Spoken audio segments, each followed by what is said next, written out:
हमारे देश को अंग्रेज़ों से स्वतंत्रता मिली, उसके बाद के कुछ समय की बात की ये घटना है। हमारे पहले प्रधानमंत्री जवाहरलाल नेहरू जी तभी अपने प्रधानमंत्री पद पर आरूढ़ थे। भारत अभी अपने आज़ादी के पर्व को मना रहा था और आगे बढ़ने के लिए पूर्ण संकल्प से आगे बढ़ रहा था। मित्रों, नेहरू जी एक प्रवास पे हमारे देश के किसी एक स्थान पर गए हुए थे। प्रवास के दौरान उन्होंने तय किया कि मैं आम लोगों से भी बात करूंगा और उनकी समस्याएं जानने का प्रयत्न करूंगा। बहुत लोग आए, उन्होंने अपनी समस्याएं की। नेहरू जी ने उनकी समस्याओं का निराकरण करने का प्रयास किया। कुछ अपने आसपास के अधिकारियों को भी सूचना दी। कुछ जो अभिप्राय मिले थे नागरिकों के, वो उन्होंने अपने आइडियाज़ में रख लिए कि वो और आगे क्या कर सकते हैं। मित्रों, मूल बात फिर घटी। एक वृद्ध व्यक्ति नेहरू जी के पास आया और मान लीजिए बात बात में उसने नेहरू जी का गला ही पकड़ लिया और कहने लगा कि तुम लोगों ने जो आज़ादी दी है वो तो भ्रमित करने वाली आज़ादी है। क्या कर दिया तुम लोगों ने ये आज़ादी देकर, और क्या बड़ा सा परिवर्तन कर दिया। कहाँ है आज़ादी? क्या है आज़ादी, बताओ। क्या तुमने परिवर्तन कर दिया जो अंग्रेज़ों ने नहीं किया था? ये सब भ्रामक बातें हैं। हमें आज़ादी नहीं मिली है, ये आज़ादी नहीं है। अगर हमें आज़ादी मिली है तो तुम बताओ कि किस तरह से आज़ादी मिली। सर जाहिर ये घटना हुई थी तो हो सकता है कुछ सेकंड के लिए नेहरू जी और सब लोग विचार में पड़ गए कि ये आदमी किस तरह से बर्ताव कर रहा है या तो क्या कह रहा है। लेकिन थोड़ी देर बाद नेहरू जी ने उसको विवेक से समझाने का प्रयत्न किया। ये मेरे देश के प्रिय नागरिक, पहले के अंग्रेज सल्तनत के शासन में तुम किसी शासक को मिलके ऐसा नहीं कह सकते थे कि बताओ कि आपने अब तक हमें क्या दिया। आज मैं प्रधानमंत्री के पद पर विराजमान हूँ और आप सब लोग मुझसे मिल सकते हैं और आप मुझे ये प्रश्न भी कर सकते हैं कि आपने हमारे लिए क्या किया है, और आप ये प्रश्न भी कर सकते हैं कि आपने ऐसे कैसी आज़ादी दे दी। यही तो आपको मिली हुई आज़ादी का प्रमाण है। आप थोड़ा सा सोच के, कुछ साल पहले सोच के देखिए कि आप अंग्रेज किसी शासक को पकड़ के या तो मिल के ये कह सकते थे कि आपने हमारे लिए क्या किया। आप स्वतंत्र रूप से बोल सकते हैं, बड़े से बड़े व्यक्ति को अपने प्रश्न पूछ सकते हैं। यही तो आज़ादी है और यही तो आज़ादी हमने प्राप्त की है। मित्रों, ये एक छोटी सी घटना है और बहुत समझने लायक है।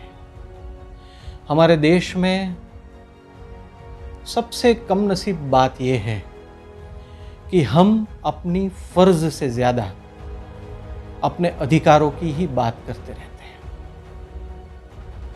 हमें क्या करना चाहिए उससे ज़्यादा हमें क्या मिलना चाहिए, हम उसी की बात करते रहते हैं।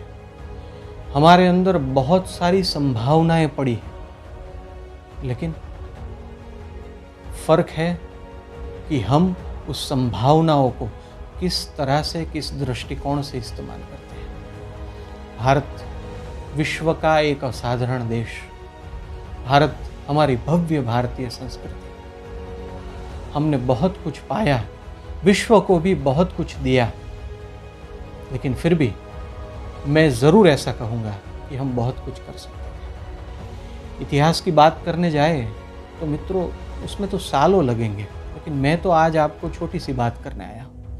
और वो छोटी सी बात ये है कि आज हम ये नहीं सोच सकते, आज हम ये विचार नहीं कर सकते कि आज से हम ये सोचना छोड़ दें कि हमें अपने अधिकारों पे तौर पर क्या मिला है, लेकिन हम ये सोचना शुरू कर दें या तो ज़्यादा सोचें कि हमें जो करना चाहिए उसमें हमने कितना किया है। तो बहुत बड़ा फर्क पड़ेगा, बहुत ही असाधारण परिवर्तन आएगा। हम बहुत सारे लोग जब समस्या आती है तब जो भी सरकार होती है, जिसकी भी सरकार होती है, उस तरफ हम आशा भरी दृष्टि से देखते हैं, लेकिन हम अपने कर्तव्य क्या है वो नहीं देखते। मित्रों, अगर कोरोना ज़्यादा फैलता है तो हम कहते हैं कि सरकार ने अच्छी तरह से ध्यान नहीं रखा, लेकिन हम ये नहीं देखते कि सरकार, अधिकारी और महानुभावों की बार बार दी गई सूचनाओं के बावजूद हम बहुत सारे भीड़ में इकट्ठा होते हैं और मास्क भी नहीं पहनते। ये लोकतंत्र है। लोकतंत्र का अर्थ ये नहीं है कि हम कुछ साल में कुछ बटन दबा के कुछ लोगों को चुने और सारी जिम्मेदारियां उन पर डाल दें। लोकतंत्र का अर्थ ये है कि हर समय जिम्मेदारी लोगों की तो रहती ही है और लोगों के चुने हुए प्रतिनिधियों को भी रहती है। चलिए आज एक नई शुरुआत करते हैं। नए युग का अगर हमें निर्माण करना है और भारत को विश्वगुरु के पद पर आसीन करना है तो हमें अपने अधिकारों से ज़्यादा अपने कर्तव्य पर फोकस करना पड़ेगा। मित्रों, हमारे प्रिय नेता, हमारे प्रिय वैज्ञानिक, भूतपूर्व राष्ट्रपति श्री अब्दुल कलाम साहब ने अपनी एक बुक में कहा था कि मैं पूरा भारत घुमा हूँ, मैंने देखा है कि सब में बहुत शक्ति है, हम न सोच सके उतनी शक्ति है, लेकिन कमी है तो सिर्फ एटीट्यूड की। अगर हम अपना एटीट्यूड बदल दें, पॉजिटिव कर दें, कर्तव्य पर फोकस कर दें, हमें क्या करना चाहिए, मैं क्या कर सकता हूँ, मेरी जिम्मेदारी क्या है, अगर उस पर फोकस कर दें तो बहुत सारे प्रश्न हल होने शुरू हो जाएंगे। ये बहुत ही मल्टी डायमेंशनल बात है, हम इस पे बहुत सारी चर्चाएं कर सकते हैं, लेकिन हमारी दूसरी खामी भी ये है कि हम चर्चा ज़्यादा करते हैं और काम कम।